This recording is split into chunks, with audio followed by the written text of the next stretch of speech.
করতে হবে। Don't take me for granted. FIR receive করুন। আমি একজন মহিলা, আমি একজন বিধায়িকা। FIR রিসিভ করুন। কারণটা কি? FIR রিসিভ করুন। বিজেপি জিন্দাবাদ, জিন্দাবাদ জিন্দাবাদ বিজেপি জিন্দাবাদ, জিন্দাবাদ জিন্দাবাদ। বিলম্বে বিধায়িকার FIR নিতে হবে। আমি কোতোয়ালি থানার সামনে বসে আছি, কারণ আমি কোতোয়ালি থানাতে এসেছিলাম কমপ্লেন করতে মমতা ব্যানার্জির এগেইনস্টে।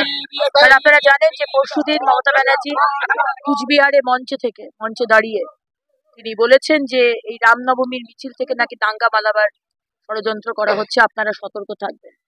উনি মুসলমান ভাই বোনেদের এই কথা বলেছেন এবং আজকে উনি এই কথাগুলো বলে উনি দাঙ্গা ছড়ানোর ষড়যন্ত্র করছেন।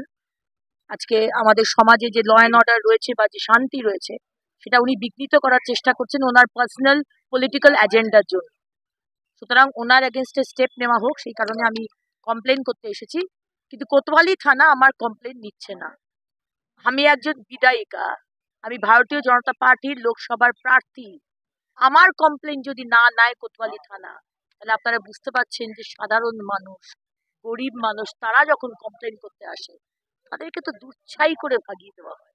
এক সম্প্রদায়কে নিয়ে ভোট ব্যাংকে রাজনীতি করার, হিন্দুদেরকে দাবিয়ে তোলা, ভাসান হবে না দুর্গাপুজোর, সরস্বতী পুজো করতে দেওয়া হবে না, মা দুর্গা মা কালীর হাত কেটে নেওয়া হবে, মাথা কেটে নেওয়া হবে, তাদের কোনো শাস্তি হবে না, আমরা মেনে নেব, আপনি ভুল ভাবছেন।